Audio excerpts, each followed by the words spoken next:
வணக்கம். ஆண்டாள் அருளிய திருப்பாவை 17வது பாசுரம். அம்பரமே சோரே தண்ணீரே அறம் செய்யும் எம்பெருமான் நந்தகோபாலா எழுந்திராய், கொம்பனார்க்கெல்லாம் கொழுந்தே குலவிளக்கே எம்பெருமாட்டி யசோதா அறிவுராய். அம்பரம் ஊடறுத்தோங்கி உலகளந்த உம்பர் கோமானே உறங்காது எழுந்திராய், செம்பொன் கழலடி செல்வா வலதேவா உம்பியும் நீயும் உறங்கேலோர் எம்பாவாய். சென்ற பாசுரத்துல பெண்கள் எல்லாம் போய் நந்தகோபன் இருக்கிற அந்த அரண்மனையினுடைய வாயில் காப்பவனை கேட்டு உள்ள போயிடுறாங்க இல்லையா. இப்போ அங்க உள்ள தூங்கிக்கிட்டு இருக்கக்கூடிய நந்தகோபன், யசோதை, கிருஷ்ணர், பலராமன் ஆகியோரை எழுப்புவதாக இந்த பாசுரத்தை ஆண்டாள் அமைத்திருப்பார். அம்பரமே தண்ணீரே சோரே அறம் செய்யும் எம்பெருமான் நந்தகோபாலா எழுந்திராய். அம்பரமே சோரே தண்ணீரே, இந்த சொற்களை பாருங்களேன், ஏகாரம் போட்டிருக்கா. அம்பரம் மட்டுமா, தண்ணீர் மட்டுமா, சோறு மட்டுமா, எதை கேட்டாலும் வேண்டியதை எல்லாம் நமக்கு போதும் போதும்னு கொடுக்கக்கூடியவன் யாரா? அறம் செய்கிற எம்பெருமான் நந்தகோபன். அவன் செய்கிற அறம் எப்படிப்பட்டது அப்படின்னா, இவங்களுக்கு கொடுத்தா இவங்க நமக்கு திருப்பி செய்வாங்க அப்படிங்கிற எந்த ஒரு பிரதிபலன் பார்க்காமல் அம்பரம்னு கொடுத்தா, உடை அம்பரம்னா ஆடைன்னு பொருள், ஆடைன்னு கொடுத்தா நந்தகோபன் மாதிரி இது வரைக்கும் யாரும் கொடுத்தது இல்லப்பான்னு சொல்லுகிற அளவுக்கு ஒரு சிறப்பான ஒரு தானத்தை செய்யக்கூடியவன். அப்படி அறம் செய்யும் எம்பெருமான், எங்களுக்கெல்லாம் தலைவனாக இருப்பவனே. ஏன் தலைவன்? என்னுடைய கிருஷ்ணனை அவன் வளர்த்தவன் இல்லையா, அவனுடைய மார்பிலையும் தோளிலையும் போட்டு வளர்த்தவன் இல்லையா, அதனால எங்களுடைய தலைவனே நந்தகோபனே எழுந்திரு அப்படின்னு சொல்றான். இப்ப அவன் எழுந்திருக்கல. அடுத்ததா யசோதை கிட்ட போறான். யசோதை எப்படிப்பட்டவனா? கொம்பனார்க்கெல்லாம் கொழுந்தே குலவிளக்கே. இந்த ஆயர்பாடி பெண்கள் எல்லாம் கொடி போன்றவர்களாம். அந்த கொடியில கொழுந்து போன்றவள் யசோதை.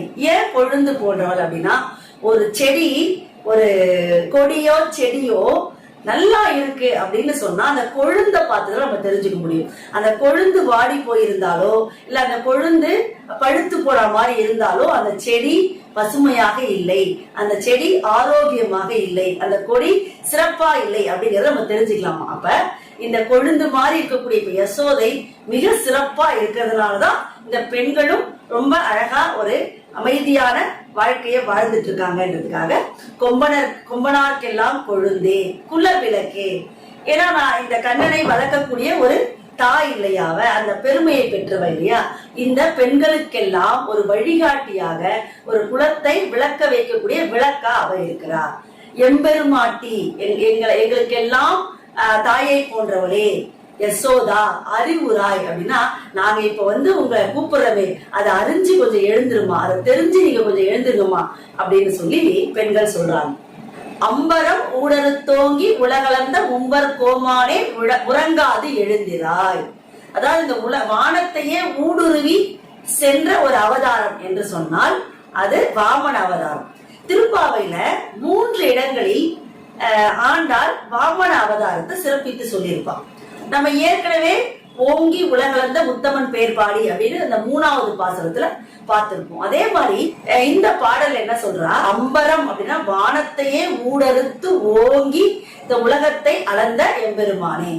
ஏன் இந்த வாமன அவதாரத்தை மட்டும் ஆண்டாள் சிறப்பித்து பாடுறா அப்படின்னா, மகாபலி சக்கரவர்த்தி நல்லவன் தான், ஆனா தேவர்களை அடக்கி வைக்க வேண்டும் என்று ஒரு கர்வம் அவனுடைய ஆழ் மனதுக்குள்ள இருந்துதான். அதனாலதான் வாமன அவதாரத்துல உலகத்தையும் அடக்கி அவனையும் இறைவன் ஆட்கொண்டார். அது மாதிரியே நம்ம கர்வத்தை எல்லாம் விட்டுட்டா இறைவன் அடி சேரலாம்.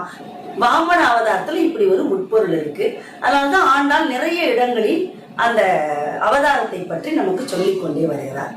திருப்பாவை பாடுறவங்க கர்வத்தை அடக்கணும், அப்பதான் நாராயணன் கிட்ட சேர முடியுங்கிற ஒரு உட்கருத்தை உணர்த்தக்கூடிய பாடல்களா இது அமையுது. இப்படி வாமன அவதாரத்தை சொல்லி இந்த அம்பரத்தையே ஊடறுத்து ஓங்கி உலகளந்த என் பெருமானே இன்னமும் ஏன் உறங்கிக்கிட்டு இருக்க, எழுந்துரு அப்படின்னு சொல்லி பெண்கள் வேண்டுறாங்க. ஆனாலும் கண்ணன் உறக்கம் விழித்து எழுந்திருக்கலையாம். இப்ப கண்ணன் எழுந்திருக்கல அப்படின்னு சொன்ன உடனே அவனுக்கு அணுக்கமான அவனுடைய அண்ணன் பலராமனை எழுப்பி கண்ணனை எழுப்பலாம் அப்படின்னு சொல்லி பலராமனை எழுப்பலாம். எப்படிப்பட்டவன் பலராமன்? செம்மையான பொன்களாலான ஒரு அந்த கடல் அடிகளை பாத சிலம்புகளையா. இப்ப கண்ணன் எழுந்திருக்கல அப்படின்னோடனே அவனுடைய அண்ணன் பலராமன் பலதேவனை எழுப்பி அவன் மூலியமாவது கண்ணனை எழுப்பலாம் அப்படின்னு சொல்லி இப்ப அவனை எழுப்புறாங்க. அவன் எப்படிப்பட்டவன்? செம்பொன் கடலடி செல்வா பலதேவா உம்பியும் நீயும் உறங்கேலோர் எம்பாவாய். செம்பொன்னால் செய்த வீரக்கழல், அதாவது நீங்க படிக்க தண்டைன்னு சொல்லுவாங்களா, அப்படி வீரக்கழல் அணிந்த பாதத்தை உடைய செல்வனே பலதேவனே, நீயும் உன்னுடைய தம்பியும் உறங்காதீங்க, எழுந்து எங்களுக்கு அருள் செய்யுங்கள் என்று பெண்கள் வேண்டுவதாக ஆண்டாள் இந்த பாசுரத்தை அமைத்திருப்பார்.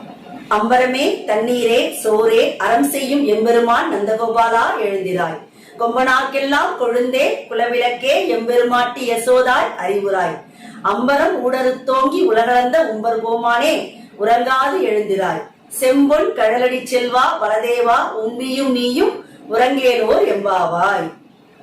நன்றி, வணக்கம்.